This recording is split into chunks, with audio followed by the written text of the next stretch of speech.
नमस्कार दोस्तों। संसदीय पत्रिका डिक्टेशन कुल शब्द होंगे 800।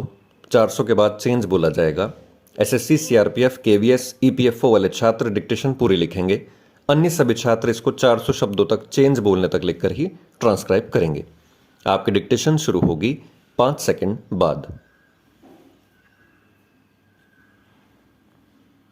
Ready, start. महोदय, सत्ता और समाज के संबंधों अथवा सामाजिकता के बोध की अवधारणा को पुष्ट करने में साहित्य की भूमिका सर्वाधिक महत्वपूर्ण है। इसके साथ ही व्यक्ति की स्वाधीन चेतना को जिंदा रखने और उसकी स्वतंत्रता को बनाए रखने के कारण साहित्य को विशिष्ट सम्मान और महत्ता प्राप्त हुई। साहित्य ने भिन्न भिन्न युगों में उन विचारों को व्याख्यायित किया, आम जन तक पहुंचाया। असंतुलन पैदा होने से संघर्ष का जन्म होता है। 17वीं सदी के बाद यूरोप के विचारक संघर्ष को ही सत्य मानकर चले और उसके समाधान को दृष्टि देते रहे। हमारे सामने बुनियादी प्रश्न यह होना चाहिए कि क्या व्यक्ति, समाज और सत्ता तीन पृथक तथा स्वाधीन इकाई हैं? व्यक्ति तो केंद्र में है और समाज या सत्ता उसके चरम विकास की स्थितियां तैयार करते हैं। यह संभावना तब बनती है जब व्यक्ति अपनी प्रतिभा का, मेधा का श्रेष्ठतम समाज को समर्पित करेगा। समाज व्यक्ति से शक्ति लेता है और व्यक्ति की क्षमता के विकास की जमीन तैयार करता चलता है।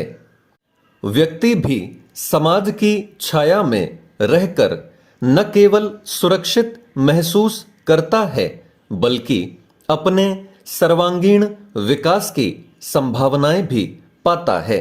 समाज व्यक्ति का विस्तार है, तब दोनों के बीच असंतुलन का प्रश्न क्यों खड़ा होना चाहिए?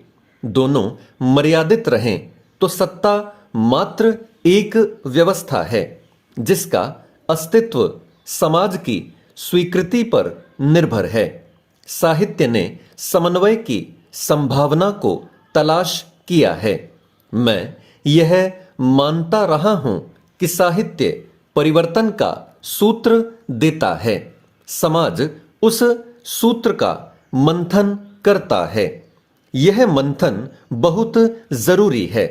आज बहस या संवाद एक परंपरा है, लेकिन समाज की व्यापक भागीदारी न हो पाने के कारण सारी बहसें अखबारी सुर्खियों तक सीमित हैं और कोई सार्थक परिणाम नहीं निकल पा रहे। समाज का साहित्य से इस तरह कटना हमारे लिए चिंता का विषय होना चाहिए।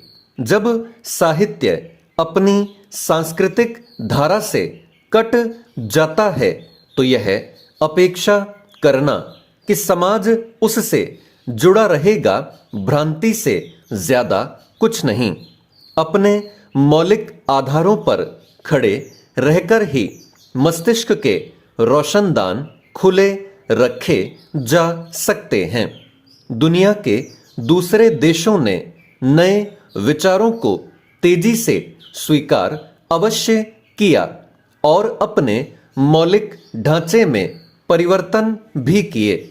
भारत में विचार प्रक्रिया का विस्तार और उत्कर्ष इतना गहन था कि नए विचार अपनी जगह तभी बन सकते हैं जब वे अतीत के विचार से ज्यादा सशक्त सिद्ध हो सकें। चेंज।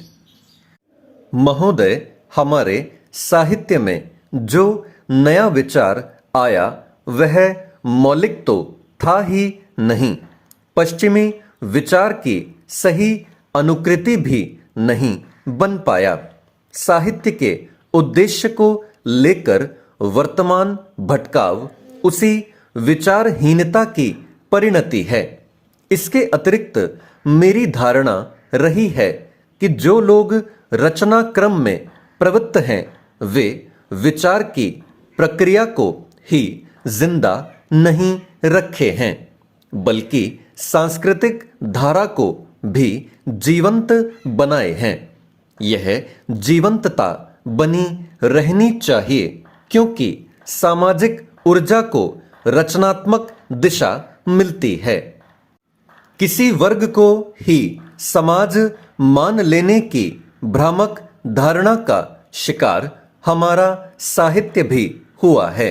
समाज जिस संगठन का नाम है उसमें प्रत्येक व्यक्ति महत्वपूर्ण है, व्यक्तियों का वर्ग नहीं। यह ठीक है कि समाज पर किसी वर्ग का प्रभुत्व स्थापित हो जाता है। वर्ग के विरुद्ध जब हम पुनः किसी वर्ग को संघर्ष के लिए प्रेरित करते हैं तो असंतुलन को बढ़ाते हैं। एक वर्ग को विस्थापित कर दूसरे को स्थापित करने की प्रक्रिया अंतहीन है। यह संघर्ष को निरंतरता देती है। स्पष्ट है कि संघर्ष में विकास की अवरुद्ध नहीं होता, बल्कि दुर्भावना भी बढ़ती जाती है। व्यक्ति समाज और सत्ता के संघर्ष में मनुष्य की हानि सबसे ज्यादा होती है। व्यक्ति की चेतना का विकास कर हम मनुष्य को बचा सकते हैं। व्यक्ति का चेतना संपन्न हो जाने का अर्थ समाज का चेतना संपन्न हो जाना है। इस चेतना को भौतिक अर्थों में लेकर हमने पाश्चात्य समाज की बुराइयों को अनजाने में ही आमंत्रित कर लिया।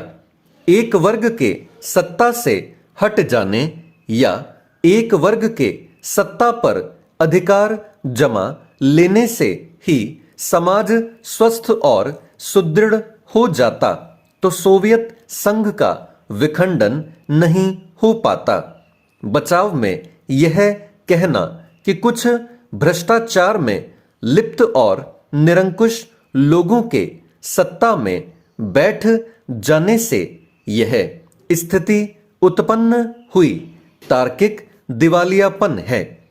कौन कह सकता है कि उस तथाकथित सत्ताधारी वर्ग को हटाकर जो दूसरा वर्ग बैठता वह ईमानदारी से कार्य करता और सामाजिक असंतोष दूर होता?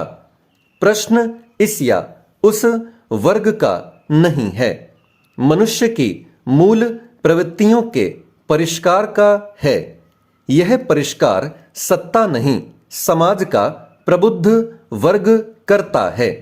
मुझे हमेशा लगा है कि परिष्कार की प्रक्रिया हमें सांस्कृतिक विरासत में मिली है। उसे अनदेखा करने की कोशिश ने हमारे साहित्य को विश्व की पहचान से वंचित किया है। इसीलिए साहित्य संस्कृतिवादी धारा से प्रभावित रहा। स्टॉप।